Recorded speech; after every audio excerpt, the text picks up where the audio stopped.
Tu es élève en classe de première ou en classe de terminale, tu passes le bac en candidat libre, bienvenue sur ma page TikTok. Je suis M. Serge, chaque jour j'explique sur ma page des cours en histoire-géographie, en philosophie et en français accompagnés d'exercices pratiques afin d'aider les élèves à mieux préparer le bac. Merci de t'abonner afin de ne rien rater dans les prochaines vidéos.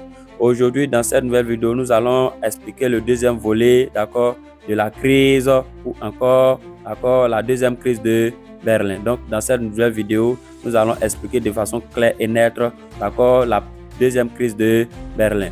Il faut noter que la deuxième crise de Berlin, est attachée à la première crise de Berlin, ou autrement encore, ce sont les conséquences de la première crise de Berlin qui ont engendré la deuxième crise de Berlin. Donc, nous, ici, faisons un résumé avant de commencer le cours. Il faut noter que la première crise de Berlin a commencé le 24 juin 1948 et s'est achevée le 12 mai 1949.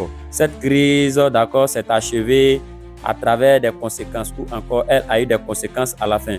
Nous avons ici la division de l'Allemagne ainsi que sa capitale en deux parties. Donc, une partie, appelée République fédérale allemande, dirigée par le bloc de l'Ouest ou encore les USA, créés le 8 mai 1949, et l'autre partie RDA, République démocratique allemande, contrôlée par le bloc de l'Est, ou encore le bloc capitaliste, créé le 7 octobre 1949.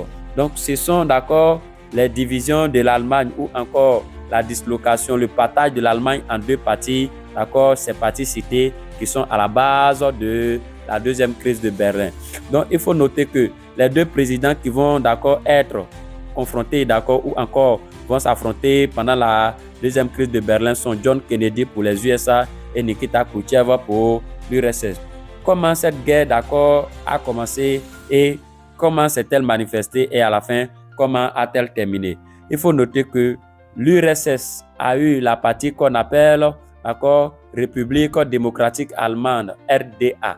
Donc cette partie est contrôlée par l'URSS et cette partie connaît un retard économique. Donc la partie que l'URSS a reçue est incapable de connaître le développement car l'URSS fait face à des problèmes socio-économiques. L'URSS est incapable, l'URSS n'a pas de moyens financiers pour développer la partie reçue suite à la première crise de Berlin. Donc ici l'URSS qui a pour président Nikita Khrouchtchev est incapable de développer la partie reçue alors que John Kennedy qui est le représentant des États-Unis ou encore le propriétaire, le chef, le patron du bloc de l'Ouest qui a reçu la partie RFA, partie République fédérale allemande, connaît ici un développement économique remarquable, c'est-à-dire les USA ont des moyens quant à eux de développer leur partie reçue qui est la RFA. Donc, nous constatons l'écart remarquable entre RDA et RFA, c'est-à-dire John Kennedy développe la partie reçue alors que Nikita Khrouchtchev est incapable de développer la partie reçue. Donc, Nikita Khrouchtchev va se mettre dans une colère, dans une jalousie incontrôlable et va provoquer la deuxième crise de Berlin. Donc, Nikita Khrouchtchev va se lever un jour dans la colère vu qu'il n'est pas capable de développer la partie reçue et que la population qui est toujours en quête d'emploi, en quête de travail, va quitter la partie, c'est-à-dire lui sa partie, la partie de Nikita Khrouchtchev pour aller vers la partie de John Kennedy qui est la partie des USA. Donc face à cette situation, face au développement de la population de fuir la pauvreté, de fuir la partie qui n'est pas développée et aller se positionner ou encore aller habiter, aller chercher de l'emploi dans la partie des USA va provoquer la colère de Khrouchtchev. Donc Khrouchtchev va se mettre en colère et le 28 novembre 1958, il va se lever un bon matin et poser l'ultimatum, c'est-à-dire il va prendre décision de chasser les USA comme des enfants de leur territoire, c'est-à-dire les deux parties ont reçu une partie de la part de l'Allemagne. Donc l'Allemagne a été divisée en deux, les USA ont reçu une partie et l'URSS a reçu une partie. Mais vu que l'URSS est incapable de développer la partie, mais que les USA ont eu de l'argent ou encore ont des moyens financiers pour développer leur partie, le représentant ici de l'URSS qui est John et au moins ce qui est Khrouchtchev va se lever un jour et décider de chasser son rival, de chasser les Américains afin d'occuper tout le pays ainsi que la capitale. Donc, ici, il va lancer son ultimatum et décide de chasser tout le pays, c'est-à-dire récupérer tout le pays pour lui seul, car lui, il a pour désir, même s'il n'a pas de moyens, pour récupérer tout le pays. Donc, face à cela, plusieurs représentants vont lui demander pardon, ils vont entrer en négociation avec lui. Les États-Unis vont entrer en négociation avec l'URSS. Il aura 3 tours de négociation, donc 3 rencontres de négociation, dont celle de Vienne. Donc, entre 1959 et 1963, d'accord, 3 négociations vont avoir lieu. Et la dernière négociation sera celle de Vienne, d'accord, du 3 au 4 juin 1961. Donc, voici les négociations. À la fin des négociations, d'accord, nous connaissons l'échec, c'est-à-dire les États-Unis, d'accord, vont pas accepter la décision de Khrouchtchev qui dit que les États-Unis doivent quitter l'Allemagne, doivent abandonner l'Allemagne dans leurs mains, car c'est eux le patron, d'accord, de l'Allemagne. Même s'ils sont incapables, même s'ils n'ont pas d'argent pour développer la partie reçue, mais malgré cela, ils veulent récupérer toute l'Allemagne, donc c'est-à-dire tout le territoire allemand.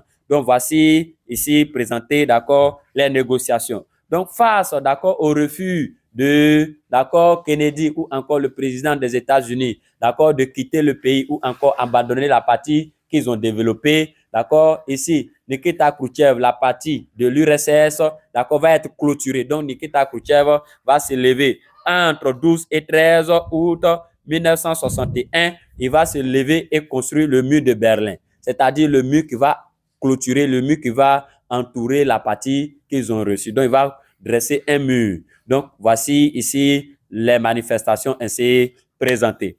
Les conséquences, nous avons aveu et échec pour, d'accord, Nikita Khrouchtchev, car la RDA connaît, d'accord, l'échec au plan économique, au plan, d'accord, scientifique à tous les niveaux. Donc, Nikita Khrouchtchev n'a pas pu développer la partie communiste ou encore la partie reçue. Nous avons ici force pour les USA. Donc, conséquence, nous avons les USA démontrent encore leur solidarité et leur soutien, d'accord, à l'Allemagne. Donc, ainsi, pour montrer qu'ils sont là pour l'Allemagne, pour montrer que, d'accord, les États-Unis sont toujours une puissance forte, le président des États-Unis va se déplacer, d'accord, depuis Washington et va se rendre en Allemagne, d'accord, de ses propres grés et va prononcer une dénonciation le 26 juin 1963, donc, dans lequel il dit au moins ça, ich bin ein Berliner, c'est-à-dire je suis un Berlinois. Donc, il va se déclarer allemand, il va se, d'accord, nationaliser allemand, c'est-à-dire ici, il témoigne qu'il est allemand, qu'il est aux côtés, d'accord, de l'Allemagne, de toute la population.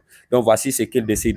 Pour l'Allemagne, ou encore pour les Allemands, comme conséquence, nous avons 63 millions, d'accord, Allemands qui vont, d'accord, perdre leur emploi du côté de l'Est et de l'Ouest. Donc, nous avons des personnes qui vont mourir quand ils vont tenter de traverser la clôture par force. Donc, voici en quelque sorte comment, d'accord, la deuxième crise de Berlin est née. Voici comment, d'accord, s'est manifestée la deuxième crise de Berlin. Et enfin, voici les conséquences. Merci de vous abonner afin de ne rien rater dans les prochaines vidéos. Merci, bonne chance à vous.